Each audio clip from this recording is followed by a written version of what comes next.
The federal Andhra Pradesh కి స్వాగతం. జనసేన పార్టీని మీరు దేశంలో ఏ ఇతర రాజకీయ పార్టీతో పోల్చలేరు. జనసేన ఒక లెఫ్ట్ వింగ్ కాదు, రైట్ వింగ్ కాదు, ఇది వామపక్ష భావజాలం కాదు, లేదంటే దాన్ని ఒక రైట్ వింగ్ ఐడియాలజీ కాదు. రెండింటిని ఉన్న మంచి ఆలోచనల్ని సమన్వయం చేస్తూ ఒక middle path committed ideology Janasena.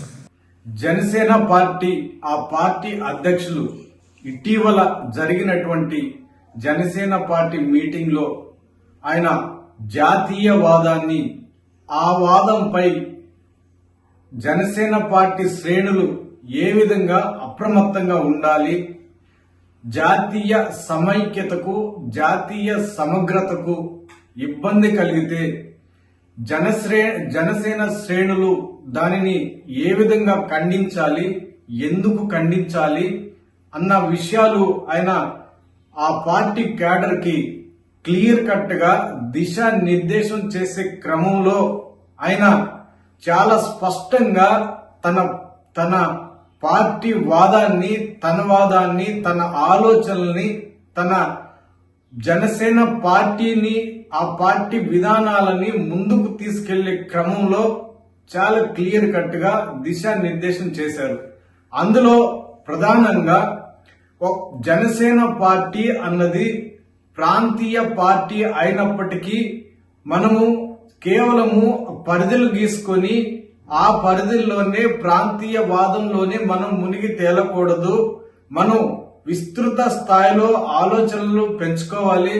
విస్తృత అంటే మన దృక్పథాన్ని, ఆలోచనల్ని దేశ సమగ్రత వైపు మనం ఆలోచన చేయాలి. అంత పెద్ద విస్తృత స్థాయిలో ఆలోచన చేసినప్పుడు ప్రాంతీయవాదము జాతీయవాదంగా బలపడే అవకాశం ఉంటుంది. ఈ నేపథ్యంలో జనసేన శ్రేణులు ఆలోచన చేసుకోవాలి. ఇది నేను చాలా పెద్ద ఎత్తున స్టడీ చేసి మీకు దిశానిర్దేశం చేస్తున్నాను అన్న ఆలోచనలు అయితే క్యాడర్ కి ఆయన చాలా స్పష్టంగా చేశారు. ఆ సందర్భంగా తను భారతదేశంలో అంటే ఈ త్రిభాషా విధానాన్ని కూడా ఆయన ప్రస్తావించారు. అంటే సంస్కృతాన్ని దక్షిణాది రాష్ట్రాల్లో అమలు చేయాలని కేంద్రంలో ఉన్నటువంటి బీజేపీ ప్రభుత్వ పెద్దలు ఆలోచన చేస్తూ దాని పకడ్బందీగా కార్యరూపం దాల్చే విధంగా అడుగులు వేస్తున్న క్రమంలో దానికి ఆయన అంతర్గతంగా మద్దతు తెలుపుతూ త్రిభాషా విధానాన్ని మనం సమర్థిస్తున్నాము.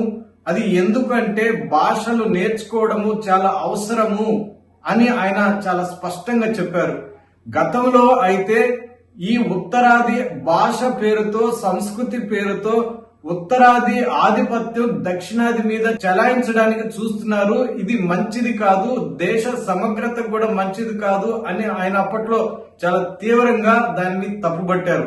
ఇప్పుడైతే దానిని సంపూర్ణంగా మద్దతు తెలుపుతూ భాషలు నేర్చుకోవడంలో తప్పులేదు, భాషలు త్రిభాషా విధానం చాలా అవసరము, తనకు కూడా తమిళ్తో పాటు హిందీ ఇతర భాషల్లో కూడా నేను మాట్లాడగలను అంటూ ఆయన అంతర్గతంగా సంస్కృతానికి తన మద్దతు తెలుపుతున్నట్లు కూడా ఆయన స్పష్టంగా చేశారు.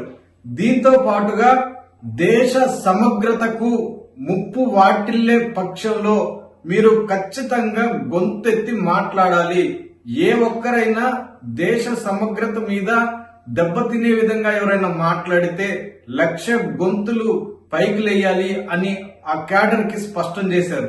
సహజంగా దేశ సమగ్రతకు గాని, దేశ ఐక్యతకు గాని దెబ్బతినే విధంగా భారతదేశంలోని ప్రజలు గాని, రాష్ట్ర నాయకులు గాని, పార్టీలు గాని సహజంగా వ్యవహరించే అవకాశం ఉండదు. అలాంటివి వ్యవహరించే వాళ్ళు ఎవరంటే టెర్రరిస్ట్ గ్రూపులు. ఎవరైతే తమ స్వలాభాల కోసము అంతర్గతంగా దేశ భద్రతకు సంబంధించినటువంటి అంశాలను టార్గెట్ చేసి వ్యవహరిస్తారో అలాంటి వాళ్ళు దేశ సమైక్యతకు గాని, దేశ సమగ్రతకు గాని భంగం కలిగే విధంగా వ్యవహరిస్తారు.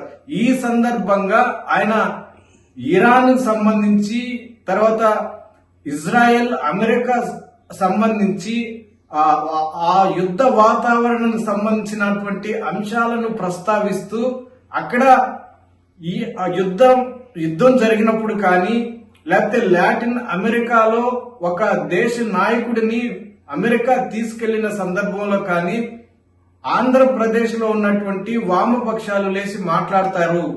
కానీ దాంతో పాటుగా ఇరాన్ లో ఏదో నాయకుడు చనిపోతే మచిలీపట్నంలో లేచి దాన్ని ఖండిస్తారు అంటూ ఒక పోలికను కూడా ఆయన తెరపైకి తీసుకొచ్చారు.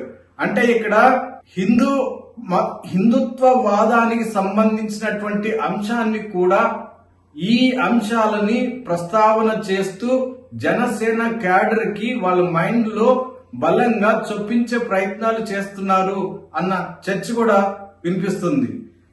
దీంతో పాటుగా అంటే వామపక్షాలు ఆ సందర్భాల్లో ఆ యుద్ధం వాతావరణం సంబంధించినటువంటి అంశాలను ప్రస్తావిస్తున్నారు, మిగతా అంశాలని వాళ్ళు పట్టించుకోవడం లేదు అన్న ఉద్దేశంతోనే ఇట్లాంటి వ్యాఖ్యలు చేశారు అన్న చర్చ కూడా మరోవైపు వినిపిస్తుంది.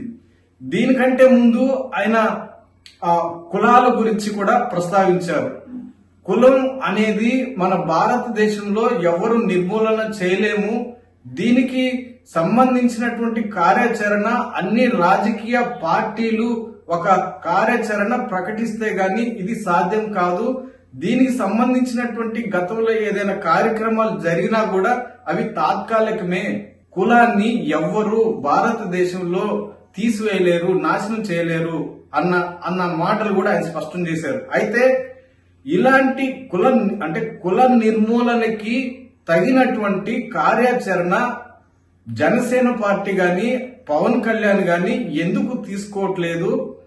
మిగతా రాజకీయ పార్టీలకి పెద్దలకి కేంద్ర ప్రభుత్వానికి కానీ రాష్ట్ర ప్రభుత్వానికి కానీ ఎందుకు ఇలా మార్గదర్శకంగా పవన్ కళ్యాణ్ నిలబడకూడదు అన్న చర్చ కూడా మరోవైపు వినిపిస్తుంది. దీంతో పాటుగా ఆయన అనేక దేశ సమగ్రతకు దేశ సమైక్యతకు గురించినటువంటి అంశాలను ప్రస్తావిస్తూ క్యాడర్ కి దిశానిర్దేశం చేస్తున్న సందర్భంలో ఆయన 2 అంశాలని ప్రత్యేకంగా ప్రస్తావించారు. అదేంటంటే బంగ్లాదేశ్ తర్వాత వెస్ట్ బెంగాల్, ఈ 2 ప్రాంతాల్లో హిందువులకు సంబంధించినటువంటి వ్యక్తుల మీద దాడులు జరుగుతున్నాయి. ఇది మంచి సంప్రదాయం కాదు. హిందువుల మీద దాడులను మనం ముక్త కంఠంతో ఖండించాలి అన్న ఉద్దేశంతో ఆయన జనసేన శ్రేణులకి దిశానిర్దేశం చేసే క్రమంలో ఆయన హిందుత్వవాదాన్ని బలపరుస్తూ దానికి సంబంధించినటువంటి అంశాల మీద అప్రమత్తంగా ఉండాలి అని ఇండైరెక్ట్ గా ఆ క్యాడర్ కి దిశానిర్దేశం చేశారు అన్న చర్చ కూడా మరోవైపు ఉంది. దీంతో పాటుగా ఆయన బీజేపీని విమర్శించొచ్చు, జనసేనని విమర్శించొచ్చు, తర్వాత ప్రధానమంత్రి మోడీని విమర్శించొచ్చు అని ఈ మాటలు చెప్తూనే దేశ సమగ్రత దేశ సమైక్యత అన్న భావనలో హిందుత్వవాదాన్ని ముందుకు తెచ్చే ప్రయత్నం చేశారు. దానిని బలపరుస్తూ దానిని ఎవరైనా ఇబ్బంది పెట్టే క్రమంలో దాని మీద ఆరోపణలు చేసే క్రమంలో జనసేన శ్రేణులు ఎట్టి పరిస్థితుల్లో ఖండించాలి, దాని మీద ఎదురు దాడి చేయాలి అన్న అంశాలనైతే జనసేన పార్టీ కేడర్ కి దిశానిర్దేశం చేశారు అన్న అంశం అయితే చర్చనీయాంశంగా మారింది.